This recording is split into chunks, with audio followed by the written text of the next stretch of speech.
Hello and welcome to another episode on Mars Bonsai channel. Today I would like to speak a little bit about Cornus mass, dogwood. I'm going to work on this tree tomorrow and do some carving on a deadwood, and I would like to use this opportunity to speak a little bit about these species. Would like to share with you some of my experience with this type of tree. I recently received a few questions regarding that, so it's a good opportunity to talk about this. The tree was just recently took out from winter storage and it's dirty from sawdust, so it will be even more dirty tomorrow after carving. This tree particularly was collected in 2013 or 2012, I don't remember exactly. As you can see, this is a chop area, this is one chop and this is another chop, and everything which is above my hand was grown since then. The tree was collected in Hungary, very special collecting trip with many guys from Czech Republic and from Hungary. So I have a lot of memories from that time, and this tree is very special for me. Unfortunately, when I was developing the tree, I had now feeling it's too tall, so I'm going to most probably to do some kind of major restyling. I will do the carving and I will see how it will look like. Let's speak about the species. And the dogwood, at the time when I collected this tree, it wasn't really so common tree in community of bonsai practitioners, and there wasn't a lot of available information about how to deal with these species. I had one tree before this one for a few years already when I collected this dogwood, so I knew a little bit about the tree. And this is my second dogwood in collection, and I learned a little bit about how to work with the species, what are the pros and what are the cons of a tree. So let me start with the growth habit of a tree. It's usually very small tree or big shrub. Most of the time it's multi-trunk, some kind of shrubby growth. This, as you can see, it already has prepared flower buds, and it's usually the first tree which is flowering in my garden. It's really nice to see abundance of yellow flowers which are attracting the bees which like to visit the tree, and I usually take a lot of pictures from that moment. Also in the wild, when you are driving around parts of a country where this kind of tree is common, you can see clearly the places where the dogwood is growing, because the yellow color of the flowers is really standing out, and you can see it from far away because the flowers are absolutely first colors which emerge on the hillsides even before any of the leaves of any other species. So it's really standing out in the brown and gray of early spring. As early as late February, so I'm filming it at the end of January, so in less than 4 weeks time this tree most probably will have, as you can see, dozens of flowers. Early flowers, and also in summer and late autumn it's full of berries or fruits, and it's really fantastic a view to see the tree with green foliage and berries. So I really like the species. What I learned from my experience from this tree and from other trees, that when the tree is potted in a confined space of bonsai pot or growing box, it usually creates much smaller leaves than in the nature. So in this aspect it's suitable species. The leaves, if you will build sufficient ramification, then the small leaves will follow, As you can see on this tree, it's not so big problem to build really dense ramification. And as you can see on detailed footage, you are able to make internodes extremely short, and in some cases they are below 1 centimeter. So it's not unusual to force the tree to create extremely short internodes and extremely dense crown. So it's achievable in this aspect. I think it's a really good species for bonsai. As I told you, this tree is collected, and I collected few others, and in my experience I would say it's quite easy to collect. It usually, if it's grown in a wet part of wood, there is abundance of really fine roots which are very close to the trunk, and if you collect the tree, usually the survival rate is really high for this species. In case you are collecting this type of mature specimen, you are not able to avoid the large cuts and creating big wounds on a tree like this one. And as you can clearly see on this video, the healing process on this species is extremely slow, and it's not really healing the big wounds, not even the smaller wounds. As you can see, here was a branch which was removed, here was sacrifice branch which was removed, is barely healing. So it takes a lot of time for this kind of tree to heal the wounds. And if you are going to collect the tree which will have big cuts on in the structure, you better think ahead how you are going to incorporate this kind of cuts, because if you will hope for some kind of super healing of the tree, you will be disappointed.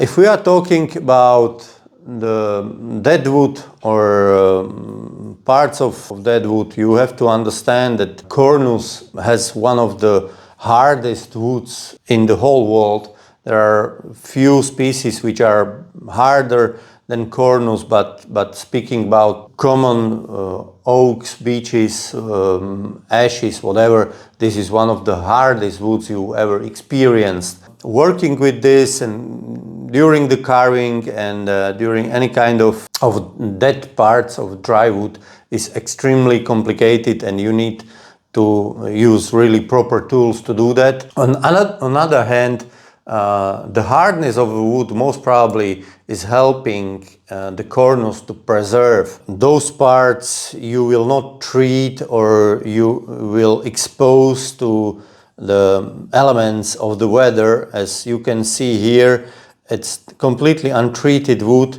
and it's not really falling apart. The hardness of wood is preventing from decay and from fast deterioration. Another thing which is related to grow habit of this tree is that the dogwood is growing the branches in opposite direction from the buds, so they are symmetrical, and you need to incorporate it into your design, and you need to think ahead how you will deal with this challenge. So what you can do very early, wire one part of a symmetrical branch up, one down, and to create ramification in 3D in space. This is the way how I'm approaching it. In case you are not doing it properly, then you can have this kind of problem where you have branchlets which are flat and it's not really looking good. So then you have to rework, restyle, rewire the segment of the branches. This is another aspect of Cornus. The wood is really hard. It's maturing really fast. You need to introduce any kind of movements into the branches very early on. In case you are not able to bend very young branches, wire them and put them into position you would like to have them, then you are going to face the problems, because the even thickness below 1 centimeter, half centimeters is really stiff branches.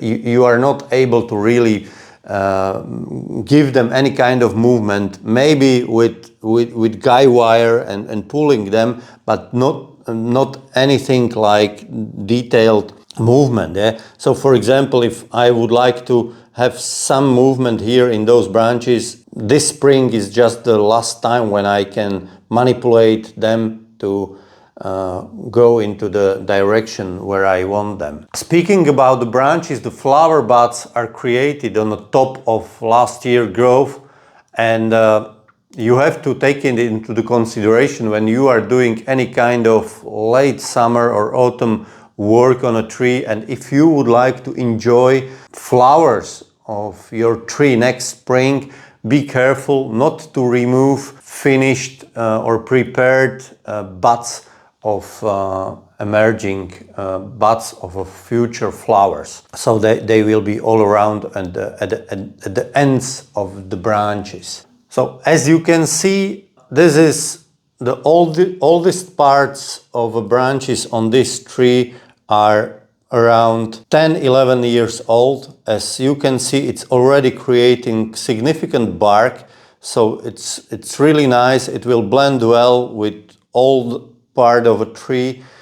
So this is, I think, advantage of a tree. It will mature quite fast if grown with some kind of sacrifice branches. Of course, you have to be careful in case you would like to avoid any kind of excess cuts which will be visible for a long period of time or maybe forever on this tree.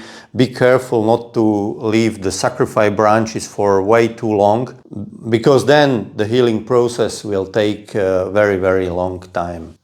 In my area, according to my experience, the dogwood is not really affected by any major pest. I haven't experienced any significant problem with pest infestation, and the same for fungal infections. I never experienced any kind of fungal problem with dogwood. So in this aspect, I think it's really resistant species and it's really suitable. Unfortunately, my experience is limited to, let's say, 15 years of growing Cornus mass. So I don't know how it will tolerate prolonged periods of time in confined space of bonsai pot. What I can tell you that on one of my trees, I can see that after more than a decade in bonsai pot, the tree is a little bit weak. It's not growing so vigorously. I need to most probably repot it, take it out, put it into the wooden box for 1 or 2 seasons, so the tree will rejuvenate and gain a new strength before it will be potted into the ceramic pot again. With this tree, I haven't experienced this problem yet, but I was talking to a few of my bonsai friends and from Czech Republic, and I know they are experiencing similar problems with dogwoods which are in a pot or box for a very long time. The tree is not growing really well. It's stopping growth. It's not developing new branches and so on, so on. Right now, according to discussions with my friends, I don't know the reason. What I can do in case of my trees is really do the proper repotting, proper root work, changing the substrate, adding reasonable amount of slow release fertilizer, and hope the trees will gain strength again. This is it. This is a few words about Cornus mas, dogwood bonsai. I'm going to work on those deadwood parts with Dremel. I will share the result with you in part 2 of this video. Thank you very much for watching and see you next time.